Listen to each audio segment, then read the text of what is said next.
안녕하세요. 내년이면 36이 되는 돌싱녀 인사드려요. 얼마 전 끈끈이 죽을 것 같은 전 남편과 시댁에서 겨우 탈출에 성공한 사람이네요. 저는 이혼 전 고민 기간일 때는 사연들을 많이 읽었어요. 저의 답답한 마음을 어떻게든 다스려보고자 이것저것 안 해본 것도 없었네요. 그리고 지금은 그런 고민에서 탈출해서 새로운 삶을 살며 이혼 사연을 쓰게 됐어요. 솔직히 글을 쓰니 왜 이런 글을 사람들이 쓰는 걸까 이해가 가더라고요. 글을 쓰니 머릿속이 정리가 되면서 제가 결정한 일들이 당연했다는 걸 다시 느낄 수 있었거든요. 저는 남편과 살짝 늦은 나이에 결혼했어요. 32에 결혼해서 36에 이혼. 총 4년의 결혼 기간은 저에게 그다지 좋은 기억이 되지는 않아요. 결혼 이후부터 제게 들이운 먹구름은 상상을 초월하는 것들이었거든요. 저는 사실 많이 덜렁거리는 타입이에요. 물건도 자주 잃어버리고 약속도 잊어버릴 때가 있어요. 사람들은 신경을 쓰지 않아서 그렇다고 하는데 그렇다기보다는 한 가지에 집중하면 그냥 다른 걸 잊게 되는 성격인지라. 걸을 때도 다른 데를 보면서 걷게 돼서 자주 넘어지거나 부딪히기도 하고요. 그런 저에게 딱 맞는 사람이라고 생각한 게 저희 남편이었죠. 꼼꼼하고 계산적인 남자. 무엇이든 준비가 되어 있지 않으면 시작조차 하지 않는 남자. 그런 남자가 제 남편이었어요. 그럭저럭 괜찮은 궁합이라는 생각이 들지 않나요? 자주 잊어버리고 부딪히는 저와 모든 걸 준비해서 완벽하게 행동하는 남편. 저와 모든 것이 정반대였지만 그런 부분에 반해서 결혼한 게 맞아요. 그런데 그게 잘못됐던 거죠. 결혼이 왜 신중해야 하는지를 잘 알고 있어야 했는데 저희는 결혼과 함께 제 명의의 신혼집으로 들어갔어요. 제 집이라기보다는 아버지의 집이라고 말하는 게 정확할 것 같네요. 친정아버지가 사주신 집이니까요. 결혼할 때도 아버지가 많이 해주셨어요. 위로 오빠 둘과는 나이 차가 있다 보니 막내딸에게는 유독 많은 애정을 지니고 계셨거든요. 그렇게 결혼식 때도 우리는 그리 큰 돈을 들이지 않았어요. 그리고 그런 저희를 보며 시댁에서도 무척 좋아하셨고요. 능력 있는 친정이라며 좋아해 주셨고 남편도 제게 잘하겠다며 말해줬거든요. 시댁은 잘 산다고 말할 수는 없지만 그래도 시골에 시부 명의의 집과 땅을 가지고 계셨어요. 장사를 하시면서 모은 돈으로 마련한 집도 있었고요. 그래서 크게 걱정할 거 없다고 생각했어요. 남편도 저도 운 좋게 처음부터 큰 돈 들이지 않고 결혼해서 다행이라는 생각만 들었어요. 그렇게 결혼한 지 2년. 어느 저녁에 남편이 아주 곤란한 얼굴로 집에 들어왔어요. 제가 무슨 일이냐고 물어도 대답도 제대로 하지 않고요. 저는 끈질기게 물었고 대답을 들을 수 있었어요. 사실은 우리 아버지 가게 하면서 생긴 빚 때문에 지금 집 팔고 거리에 나앉을 판이야. 그게 무슨 말이야? 갑자기 가게가 왜 망해? 갑작스러운 말에 저도 덩달아 긴장했어요. 시부모님이 운영하는 가게가 잘 되는 건 아니었지만 그래도 한 달 생활비 정도는 벌고 있다고 들었거든요. 그게 아버지가 사업하면서 돈을 많이 빌렸는데 그걸 못 갚게 됐어. 최근에 장사도 잘 안 된 것도 있고 안 되는 걸 몇 개월 버텨보려고 대출도 하고 하면서 점점 빚이 불어서 거의 3억 정도 돼. 3억? 갑자기 그만큼이나 빚이 생겼다고? 갑자기가 아니라 몇 개월에 걸쳐서 생긴 건데 어쨌든 지금 빚 갚으려고 아버지 집 팔려고 내놨는데 집도 2억이 안 되네. 시골에다가 주택이라서 돈이 안 되나 봐. 살 때보다 가격이 많이 떨어졌어. 아직 빚도 많이 남아있는데 당장 부모님 갈 곳도 없어서. 그러면서 남편이 제 눈치를 보더군요. 당신한테는 정말 미안한 이야기인데 우리 신혼집 부모님이 좀 쓰도록 하면 안 될까? 어차피 집이 작은 편은 아니니까 당분간 빚 갚고 돈 모일 때까지만이라도 같이 살도록 해주면. 합가는 안 돼. 나도 자신 없고 힘들 것 같아서. 그리고 우리 애 갖기로 했는데 합가하면 그것도 그렇고. 저는 합가는 정말 하기 싫었거든요. 어른을 모시는 게 싫은 게 아니라 어른을 모시는 게 어려웠어요. 게다가 기간이 정해진 것도 아니고 어림잡아서 같이 살자 하다가 계속 같이 살면 어쩌나요? 그렇다고 제가 집에서 쉬는 사람도 아니고 저도 일을 하는데 분명히 어딘가에서 부딪힐 일이 생길 거라는 예감밖에 들지 않았죠. 그렇다고 시부모가 거리에 나앉는다는데 그냥 놔둘 수도 없고 정말 미치겠더라고요. 그러면 우리가 처갓집에 들어가서 사는 건 어때? 이 집은 부모님께 빌려주기로 하고 우리가 따로 나가 살기엔 돈도 없고 나는 아버지 빚 갚으려면 당신한테 얼마 동안은 돈 못 줄 것 같거든. 그런 와중에 월세 내는 것도 그렇고 전세금은 더더욱 마련 못하니까. 남편의 그 말에 저는 귀가 솔깃했어요. 처가살이? 우리 집에 들어가겠다고? 당신 그거 감당할 수 있겠어? 내가 합가가 싫은 것처럼 당신도 싫으면 하지 마.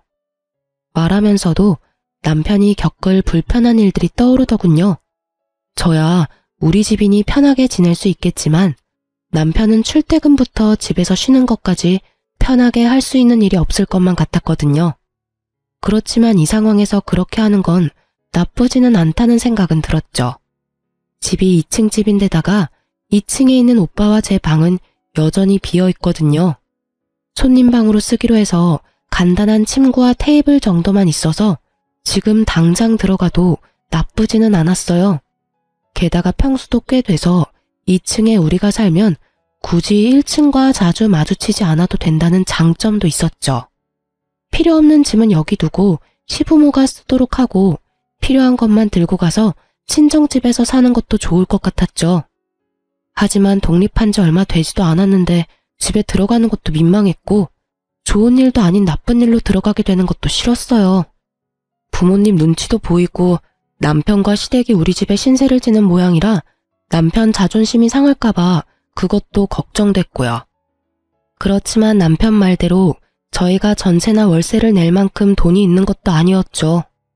어떻게 하나 고민하다가 일단 부딪혀보기로 했어요. 되면 그렇게 하고 안 된다면 다른 방법을 찾아보기로 한 거죠. 그럼 아빠한테 전화해서 물어볼게. 친정 아버지에게 전화했더니 아버지는 흔쾌히 좋다고 하더군요. 엄마도 꽤 기뻐하는 눈치였어요. 2년간 두 분이 지내니 처음에는 한적하니 좋다고 생각했는데 시간이 길어질수록 집이 적적하다고 느껴지신 모양이었어요. 게다가 아끼던 막내딸이 다시 돌아온다니 아버지는 기분이 더 좋았던 모양이에요. 그렇게 저희는 팔자에도 없었을 처가살이를 시작했어요. 남편에게 빚만 다 갚으면 다시 나오자고 이야기했고요. 그런데 남편이 정말 얼굴이 두껍다는 걸 처가살이 딱 한 달 만에 느꼈어요. 저는 부모님 집에 살면서 죄송한 마음에 매달 돈을 들였거든요. 월세까지는 아니지만 관리비 정도의 명목으로 한 달에 50만 원씩 들였어요. 어차피 부모님이 식재료도 사고 다 하니 저도 돈이 들 일은 없으니까 그것도 민망했거든요. 둘이서 생활하면 한 달에 100만 원은 생활비로 쓰는데 친정집에 들어오고 나서는 50만 원만 내도 생활이 가능하니 돈은 빨리 모이겠다 싶었죠. 부모님께는 매우 죄송했지만요. 그래서 더 부모님이랑 맛있는 것도 많이 먹으러 가고 소소하게 여행도 자주 가고 그랬어요. 물질적으로 못하는 건 정신적으로 해줄 수 있다고 생각했으니까요. 그런데 솔직히 저는 남편이 시댁 빚을 대신 갚는다 해도 친정에 드리는 돈 중에 반 정도는 줄 줄 알았거든요. 우리가 처가살이를 하는 건 모두 시댁 부모님이 빚을 졌기 때문에 그런 거잖아요. 그리고 남편이 그 빚을 자신이 떠안아서 그런 거고요. 그런데 남편은 저한테 돈 한 푼을 안 주더라고요. 너무 서운했어요. 우리 부모님이 이만큼 해주는 데다 제 집까지 시댁을 위해 열어줬는데 남편이 우리 집에 아무것도 안 해준다는 게 화났거든요. 그래도 이해하려고 했어요.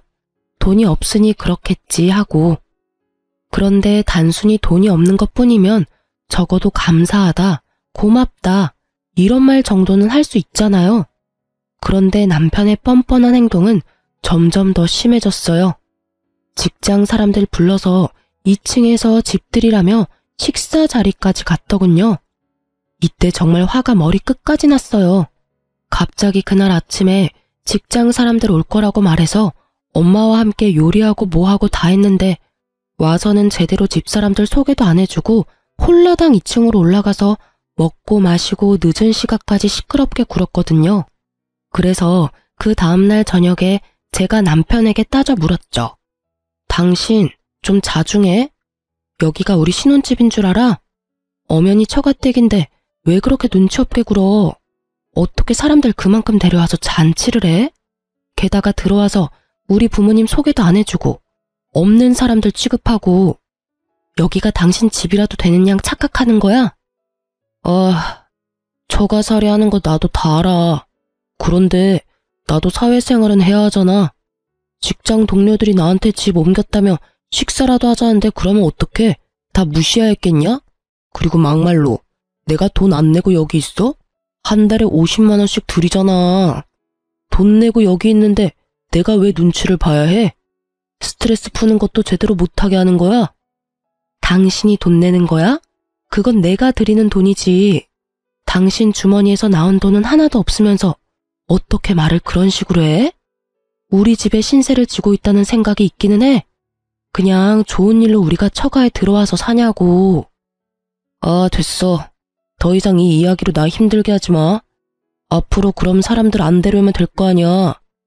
대래 화를 내는 남편놈을 보니 제가 더 멍해졌죠. 이놈이 지금 나한테 뭐라 하는 거지? 싶었거든요. 더 따지려 했더니 그날부터 저를 철저히 피하더군요.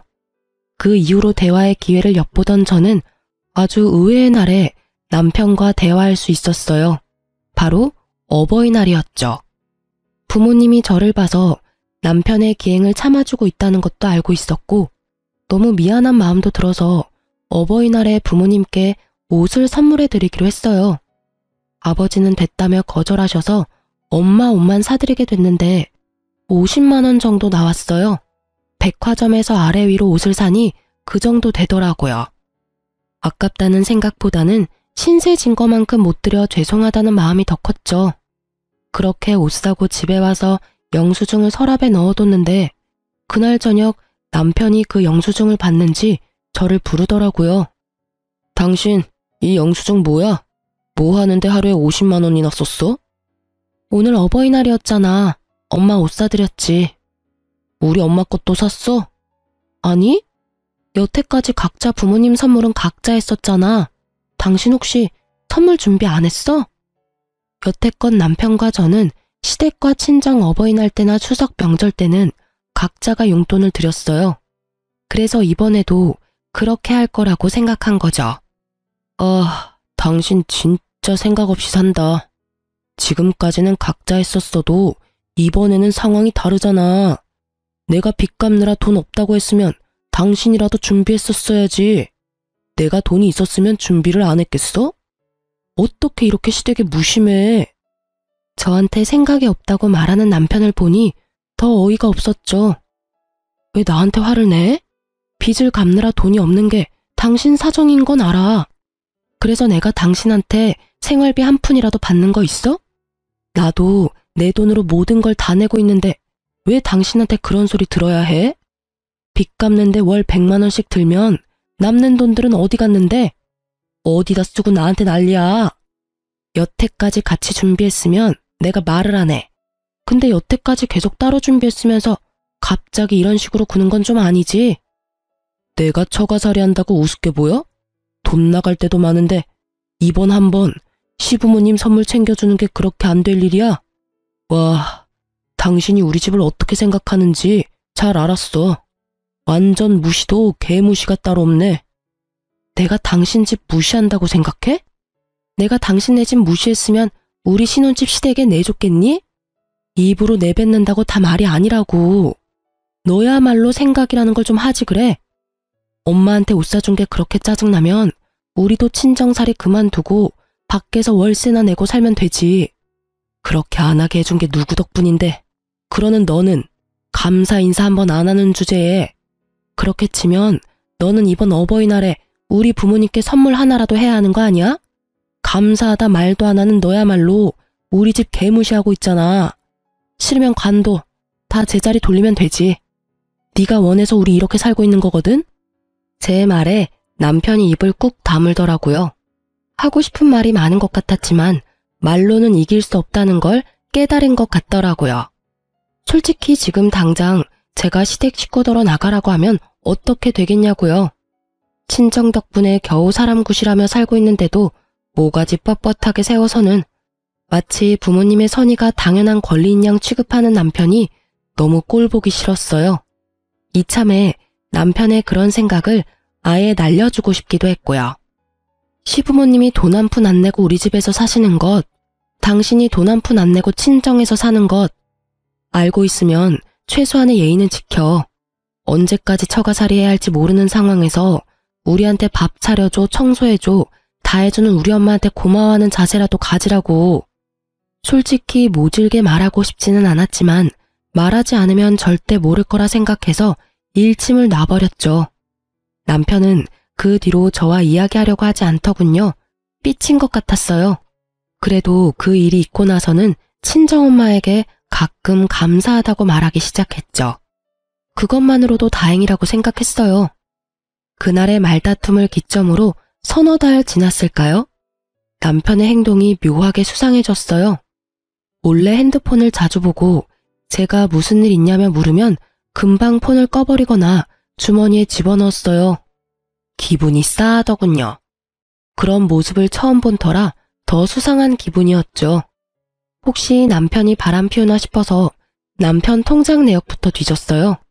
통장이 있으면 내역 정리가 가능하니까. 아무리 봐도 통장에는 외도의 증거는 없었어요. 그런데 보다 보니 그것보다 더 수상한 점이 생겼어요. 남편 월급이 들어오면 빚 갚느라 돈이 나간다고 알고 있었는데 빚 갚는 돈이 없더라고요. 매달 나가는 금액은 보험, 통신비 등등 뭐 이런 적은 금액들 뿐이었고 1억에 대한 대출금은 전혀 없었어요. 그때 정말 뒤통수 한 대 세게 맞은 기분이 들었어요. 설마 아니겠지 했는데 이놈은 빚을 갚을 일이 없는 거예요. 그러면서 빚 갚는다는 이유로 돈 한 푼 안 내고 남편과 시댁은 우리 친정의 기생충 같은 짓거리를 한 거였어요. 저는 어디까지가 거짓말일지를 생각해 봤어요. 설마 빚이 있다는 것마저 거짓일까? 그렇다면 시부모님이 왜 집을 팔았나? 그런 생각들이 꼬리를 물며 저를 괴롭혔죠.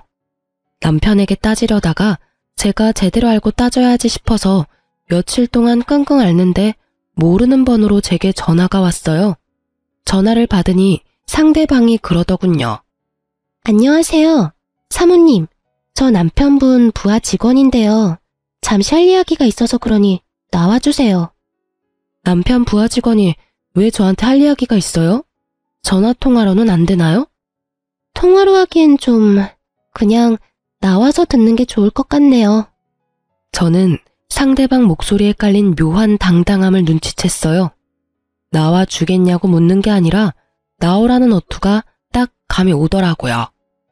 상간녀. 보통 바람 피운 년들이 더 당당할 때가 있잖아요. 딱 그거였던 거죠. 그리고 그때 진짜로 알게 된 거죠. 이 인간이 바람 폈구나 하고요. 빚이 사라졌다는 의문 때문에 왜 제가 통장 내역을 뒤졌는지를 까맣게 잊어버리고 있었던 거죠. 그 전화를 받고 열이 오를 대로 올라 저는 남편과의 결혼 반지를 빼서 휴지통에 쳐넣었어요. 없는 빚마저 만들어내서 돈 없는 척하며 사치 부리며 살더니 결국은 젊은 여자랑 바람까지 난 남편과 더 이상 함께하고 싶지 않았어요. 그것도 친정집에서 살고 있으면서 바람을 피운 그 대담한 놈을 용서하고 싶지도 않았고요. 이혼만이 정답이라고 생각이 들 정도였거든요. 저는 만만해 준비하고 그 여자가 오라는 곳으로 나갔어요. 거기에서 본 건 남편이 저번에 우리 집으로 데려온 직장 동료 중에 한 사람이었어요. 막내, 새파랗게 어린 여자였죠. 딱 봐도 사회초년생일 상간녀는 앉아서 우유를 마시고 있더군요. 왜 저를 보자고 하셨어요? 초면에 이런 말 죄송한데 주임님 옆에 그렇게 기생충처럼 붙어있지 말고 제발 떠나주세요. 주임님이 저한테 그러셨어요. 저랑 결혼하고 싶지만 와이프가 이혼을 안 해주겠다고 했다고요. 저는 그 이야기를 들으며 묘한 수치심과 분노가 생기는 걸 느꼈어요. 기생충이란 단어를 저에게 쓰다니. 기생충이라는 단어는 남편이 그렇게 이야기하던가요? 그 말에 상간녀는 고개를 끄덕이더군요. 화가 나서 따지려다가 순간 아주 좋은 생각이 났어요. 상간녀의 말을 들어보면 남편이 상간녀에게 거짓말을 했다는 거잖아요. 그렇다면 그걸 역으로 이용할 수도 있다는 말이니까요. 기생충이라. 맞아요. 저 그 남자랑 이혼할 생각 없어요. 솔직히 이혼할 필요도 없고요. 그리고 솔직히 그 사람 바람 피운 거 사실인지 아닌지도 모르고 지금 하는 말들 그냥 당신이 하는 말에 불과하잖아요. 왜 그 사람을 이렇게 괴롭혀요? 다 알아요. 당신이랑 당신 부모가 주임님 집에 들어와서 흥청망청 살고 있는 거요. 본인한테 부끄럽지도 않아요? 어떻게 가족들이 다 같이 들어와서 주임님만 고생하게 만드냐고요. 이 정신 나간 남편놈은 이 젊은 상간녀에게 저와 우리 부모님이 남편 집에 들어와 얹혀 사는 것처럼 말했더라고요. 그 이야기를 들으니 열이 받았지만 일단 저는 그 여자에게 말했어요. 그래서요? 그게 뭐가 잘못됐어요? 부모님이 힘들면 같이 모시고 살 수도 있지. 힘들다고 말했다고 해서 당신이 무슨 권리로 그런 말 하는 건데요? 아, 상간녀라서 그런 말 하는 거예요? 제가 이혼해주면 결혼할 수 있을 것 같아서. 근데 법적으로는 제가 와이프예요. 당신은 아무런 관계도 아닌 거죠. 관계가 있다면 상간녀, 그뿐이고요. 전 주임님이랑 불륜으로 끝낼 생각 절대 없어요. 저는 주임님이랑 결혼할 거고 기생충 같은 당신이랑 당신 가족들 떼어내고 말 거예요.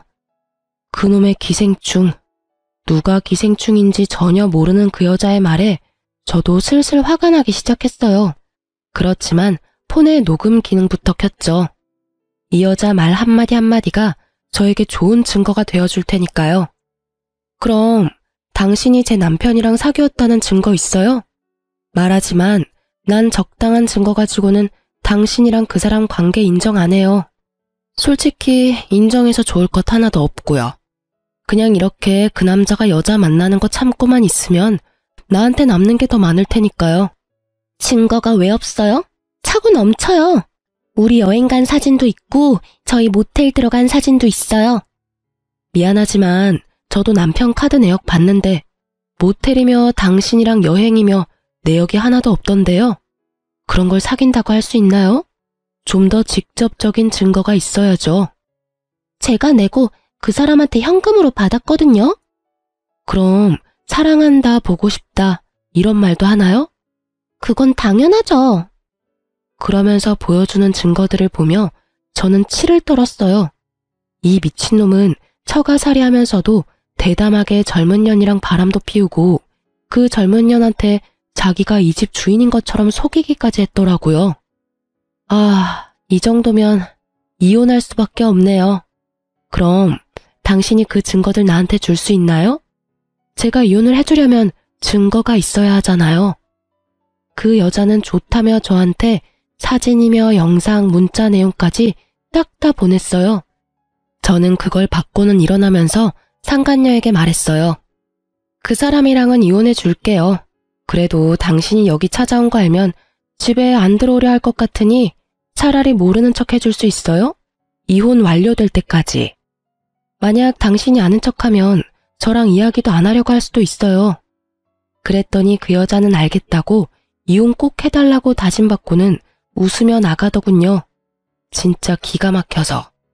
증거 사진 얻으려고 한 짓이지만 진짜 말하면서도 욕이 나오는 걸 겨우 참았어요.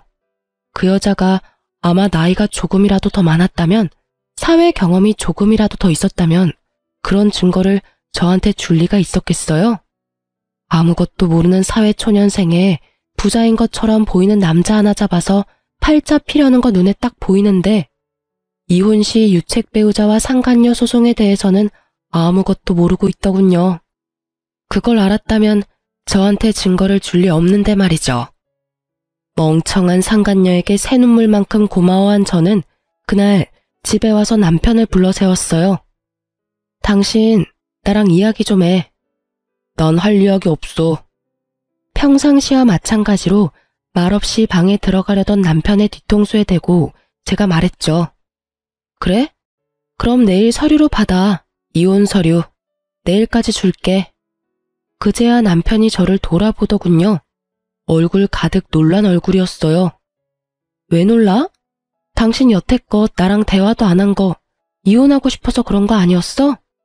헤어지려고 대화조차 안 하려고 한 거 아니냐고. 여태까지 나 꼴 보기 싫었던 거잖아. 그런 거 아니야. 왜 갑자기 이혼한다고 난리야? 난 당신이랑 이혼 안 해. 내가 뭘 잘못한 게 있어서 당신이랑 이혼을 해? 잘못한 게 차고도 넘친다는 말을 하려다가 겨우 삼켰어요. 당신이 나한테 잘못한 게 없어? 당신이 나랑 이혼하고 싶어서 나한테 이렇게 대면대면하게 구는 거 아니야? 대화도 없어 늦게 들어와 애 가질 생각도 안 해. 그게 바로 이혼하자는 신호였겠지. 내가 늦게 알아채서 미안하니까 이혼 바로 해줄게. 아니야, 그런 거 왜 지레짐작하고 그래? 진짜 바쁘고 힘들어서 그래. 이혼 이야기 절대로 꺼내지도 마. 앞으로 좀 더 노력할게. 일찍 들어오고 아기도 가져보자 우리. 그러니까 이혼은 생각도 하지 마. 내가 잘할게. 응? 아, 왜 이혼 안 해주려고 하는데? 나는 이제 이렇게 살기 싫어. 지치고 힘들어. 당신이 원하는 대로 다 해줬는데도 정작 나한테는 지금 뭐가 남았는데? 네가 보내는 그 짜증난다는 눈빛만 남았잖아. 넌 모르지? 네가 날 어떤 눈으로 보고 있는지. 참 보고 있으면 기분 더러운 눈빛이거든? 내가 왜 너한테 다 줘가면서 그런 혐오를 받아야 해? 나도 내가 소중해. 그냥 다 끝내고 새로 시작하고 싶어. 제 말에 남편 놈은 아주 당황스러워 보였어요. 이혼은 자기 계획에 없던 일이었나 보죠. 하긴 우리 집에서 계속 빨대 꽂으려면 저와 부부 사이여야만 가능하다는 전제가 있으니까요. 아까웠나 봐요.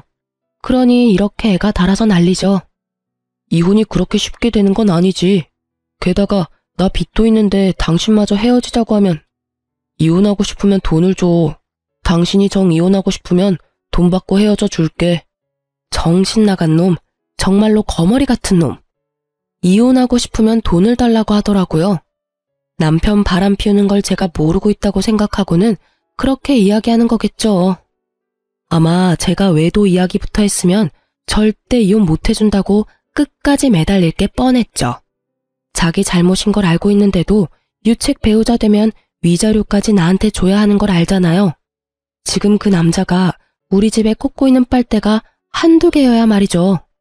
그만큼 많이 빨아먹고 있으면 당연히 떨어지고 싶지도 않겠죠. 정말 모기 같은 인간이라는 생각이 들었어요. 남의 피 쪽쪽 빨아먹는 새끼.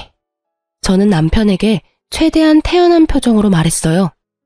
내가 먼저 이혼하자고 했으니까 당신이 떳떳하면 위자료든 재산 분할이든 가져가려면 가져갈 수도 있겠지. 이혼 소송에 조정이나 합의하면 어차피 우리끼리 결론 안 날 거 뻔하니까 그러면 괜찮지? 그 이야기에 남편이 잠시 생각하는 듯 하더니 알겠다고 하더군요. 그렇게 남편과 저의 이혼 소송이 시작됐어요. 저는 소송 중에 남편의 상간녀로부터 넘겨받은 외도 증거를 싹 다 제출했어요. 남편은 그 증거 때문에 유책 배우자가 돼서 저한테 위자료를 지급해야 할 상황이 유력해졌죠. 남편이 친정집으로 저를 찾아와서는 따지더군요. 당신 설마 내 뒤를 캐고 다닌 거야? 그거 어디서 얻은 자료야? 남의 핸드폰 뒤지거나 보는 거 사생활 보호법으로 걸릴 수도 있거든? 다 알고 지금 나 엿먹이는 거지? 난 법에 저촉된 적 한 번도 없어. 그 증거 자료들 당신 상간녀한테서 다 넘겨받았어. 본인 허락하에. 본인이 직접 나한테 줬지. 못하면 그날 같이 대화한 녹음도 들려줄까? 아, 당신이 상간녀한테 잘 전해줘. 그때 대화 유용했고 그쪽 원하는 대로 이혼해줬다고. 그리고 내가 왜 당신한테 엿을 먹여? 원하는 대로 해줬는데 왜 너한테 욕먹냐고. 그 여자 만나고 싶어서 바람핀 거 아니야? 그러면 그 여자한테 가면 되잖아. 나한테 무슨 메리트가 있다고 여기 와서 이래? 제 말에 남편이 입을 벌리고는 아무 말 못하더군요. 그 여자가? 남편은 믿지 못하겠는지 상간녀에게 전화를 걸어 확인을 하더군요. 너 설마 와이프한테 직접 이혼해달라고 했어? 그랬어. 오빠가 헤어지고 싶은데 와이프가 들러붙는다며. 그래서 내가 정리해준 거야. 나 잘했지? 그럼 이제 우리 둘이 그 집에서 살 수 있는 거야? 천진난만하고 아무것도 모르는 백침이 넘치는 목소리를 들은 남편 얼굴이 하얗게 질렸더라고요. 오빠, 왜 대답이 없어? 이혼 잘 되고 있는 거 맞지? 그럼 우리 결혼식은 어디서 할래? 좀 비싼 데서 해도 돼? 나 엄청 홀 넓은 데서 결혼식 하는 게 꿈이었는데. 스드메라도 먼저 알아볼까? 근데 결혼식 빨리 해야 할지도 몰라. 사실은 나 오빠 아이 임신했거든. 저도 몰랐던 새로운 소식을 전하는 수줍은 상간녀의 전화를 남편이 뚝 끊어버리더군요. 확인 다 됐지? 상간녀가 애까지 가졌다니 축하해. 나랑 이혼하고 둘이 결혼 빨리 하면 되겠네. 그 여자를 얼마나 사랑했으면 나랑은 몇 년이 되도록 애가 안 생기는데 그 여자하고는 얼마 되지도 않았는데 애가 생겨?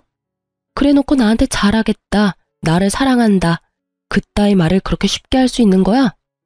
당신 말에 진실 따위 없다는 건 이제 다 알았어. 그리고 당신이 그 여자한테 친정 부모님과 나에 대해 뭐라고 했는지는 잘 들었어. 뭐라더라? 내가 기생충처럼 당신한테 들러붙어 있다고 했던가? 게다가 우리 부모님까지도 기생충을 만들었더라고. 진짜 기생충이 누군데, 어? 가족 전부 우리 친정집에 들어와서 돈 한 푼 안 내고 생활하면서 뭐? 기생충? 너야말로 기생충 같은 놈이야, 이 밥버러지 같은 놈아. 제 말에 남편이 곤란한 얼굴을 했어요. 이런 상황까지 올 줄은 몰랐던 거죠. 항상 꼼꼼하게 모든 걸 계획하던 남자에게 그 상간녀의 행동은 예상 밖이었을 거예요. 그렇게 계속 거짓말을 하니 상간녀가 마음이 동해서 이런 짓을 벌인 게 아니겠어요? 그날 식사 대접한답시고 처가에 와서는 자기 집이라며 처가 식구들 다 얹혀 산다고 말하면서 떵떵거렸을 때 그 상간녀가 이 집과 남편을 뺏고 싶다는 생각을 하게 만들어버렸으니 말이죠. 결국 남편이 제 앞에 무릎을 꿇더군요. 여보, 미안해. 정말로 미안해. 나는 진짜로 그런 의도가 아니었어. 이러서 내 허락 없이 무릎 꿇지 말고 사과도 하지 마. 난 사과받기 싫어. 용서해줄 생각도 없고 다 필요 없으니까 그냥 내 앞에서 꺼져줘. 당신 부모님들도 다 데리고 나가. 당신이 나한테 용서받는 길은 그냥 영원히 내 앞에서 그 면상 들이대지 않는 거거든? 여보, 한 번만 용서해줘. 당신 나 잘 알잖아. 나 빚도 있고 이대로 나가면 변변찮은 집도 못 구해. 그 여자는 내가 깔끔하게 정리할게. 정말로 그냥 즐기는 사이였고 솔직히 그 애도 내 애가 아닐 수도 있어. 나는 적어도 피임은 확실하게 했는데. 남편놈과 상간녀의 피임 이야기까지는 듣고 싶지 않았던 저는 남편에게 버럭 화를 냈어요. 그만하라고. 너 빚 없는 거 알아. 이미 다 안다고. 네 상간녀가 찾아온 것보다 너한테 빚이 없다는 걸 먼저 알았어. 그래. 여태껏 돈 한 푼 안 내고 처가살이하니 좋았어? 아주 젊은 여자한테 돈 펑펑 쓰면서 하고 싶은 거 하면서 잘 살았더라. 시댁도 빚 없는 거 알고 있어. 시댁 집 판 돈으로 시동생 아파트 한 채 해줬던데 그 돈 마련해 주려고 집 팔고 우리 집에 들어와 눌러 앉은 거야? 대단해. 정말 대단해. 세 사람이 날 속인 것도 대단하고 처가살이하면서 여자 만난 너도 대단하고 장인 장모한테 빨대 꽂아 넣은 시댁도 대단하고 어떻게 하면 그런 짓을 할 수가 있어? 친정이 돈줄이야? 너 급할 때 돈 대주는 곳이니? 그래놓고 너 우리 엄마한테 50만 원짜리 옷 사줬다고 나한테 지랄이란 지랄은 다 떨어댔던 거야? 빚도 없고 내가 바람을 피운 것도 맞는데 나 아직도 당신 여전히 사랑해. 이렇게 헤어지는 건 아니라고 생각해. 그리고 처가에는 이제부터 내가 잘하면 되잖아. 그때 그런 식으로 행동한 건 다 내가 잘못했고 앞으로는 절대 그럴 일 없을 거야. 그러니까 제발. 당신 내가 이혼하자고 했을 때 뭘 했어? 돈 주면 이혼해주겠다는 식으로 이야기하지 않았어? 그래서 내가 그때 말했잖아. 당신이 떳떳하면 돈 받아갈 수 있을 거라고. 근데 당신 뻔뻔하게 나한테 이혼 소송하자고 하더라. 거기에서 진짜 기가 막혀서 뿜을 뻔했어.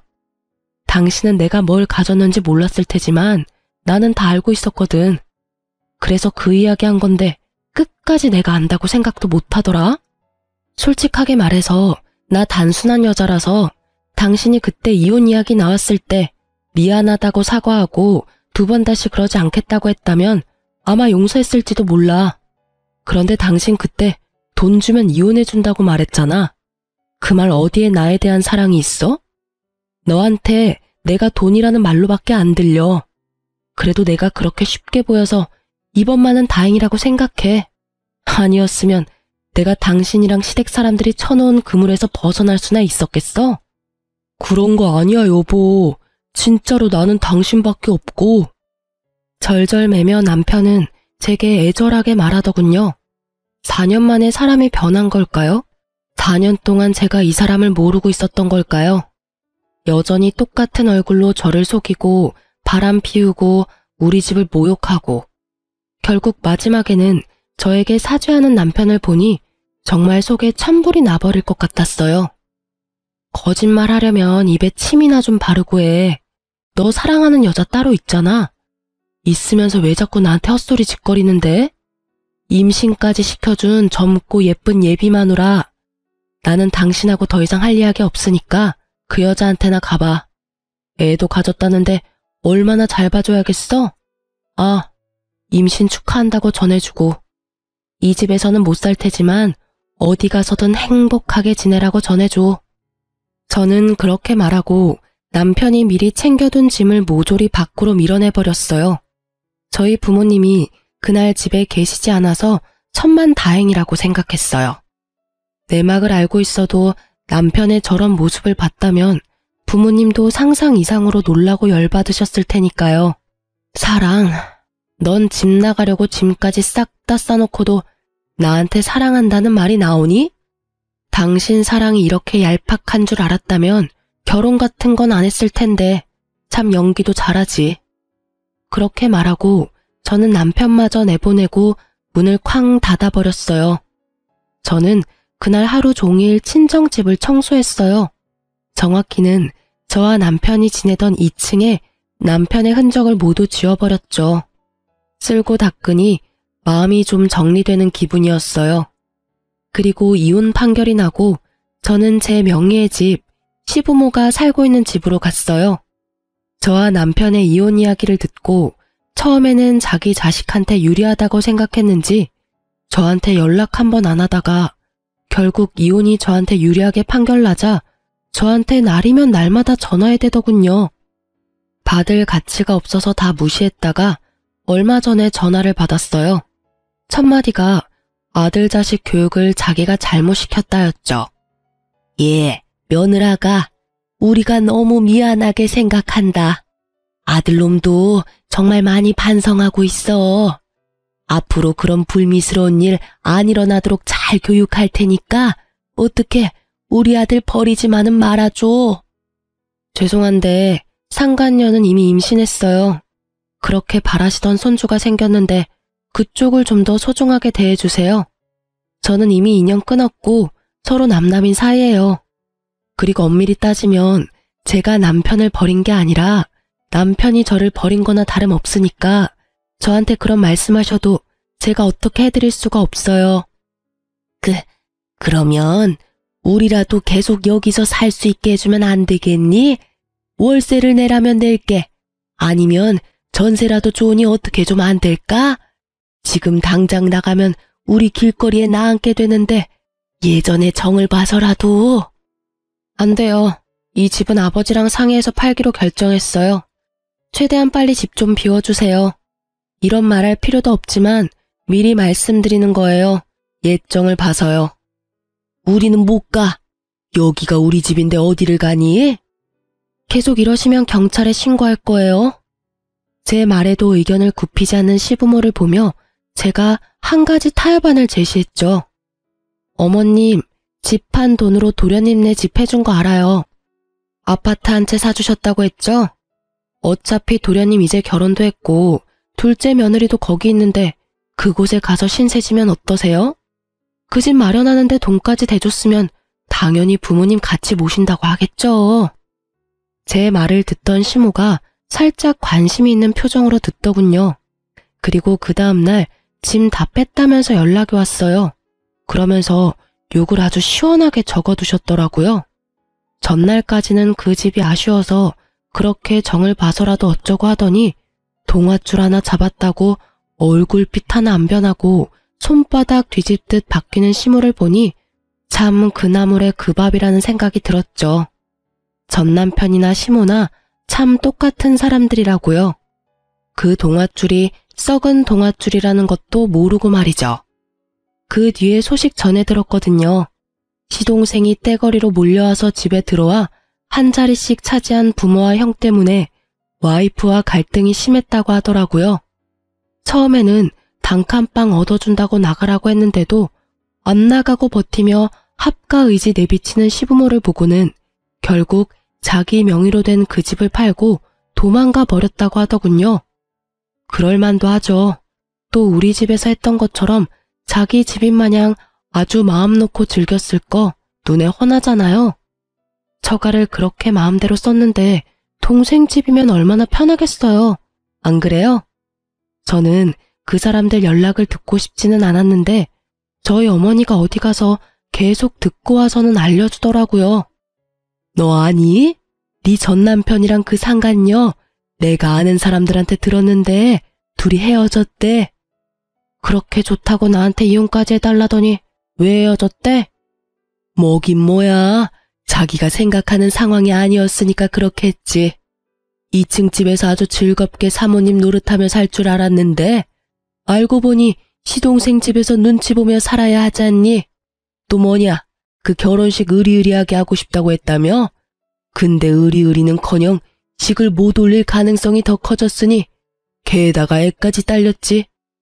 그러게 누가 그런 남자한테 걸리랬나? 게다가 그런 거짓말에 속아서 나한테 이혼해달라고 요구까지 할 정도로 야망이 있는 여자였는데 사람을 잘못 고른 거지. 나야 내 탈출을 도와줘서 참 고맙게 생각하지만 근데 헤어졌으면 애는? 애는 할머니가 지금 데리고 있다더라. 그래도 손주는 귀한가 보네. 그게 아니고 그 상간녀가 애만 놔두고 지 몸뚱이만 챙겨서 쏙 도망갔다잖니? 참 대단들 하네. 어쩜 그렇게 살 수 있을까? 헤어져 달래서 헤어져 줬는데 왜 오래오래 검은머리 팥불이 될 때까지 지내지도 못하지?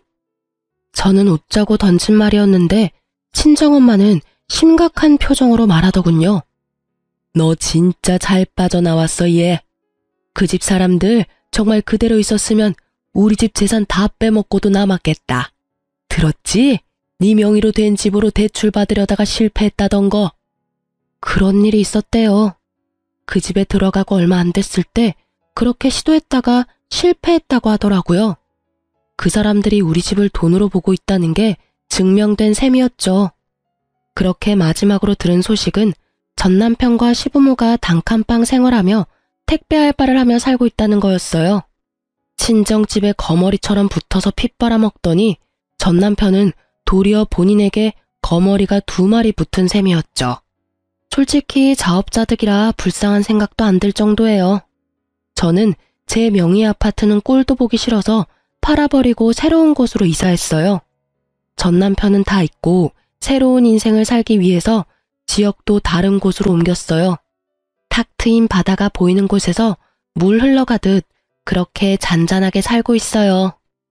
만나보라는 인연은 많았지만 제가 겁이 많이 나서 시도도 못 해보고 다 거절하고 있는 중이에요. 참 신기한 게 이렇게 한번 데이고 나니 당분간은 가까이 하기 싫더라고요. 이렇게 글을 쓰니 속이 후련하네요.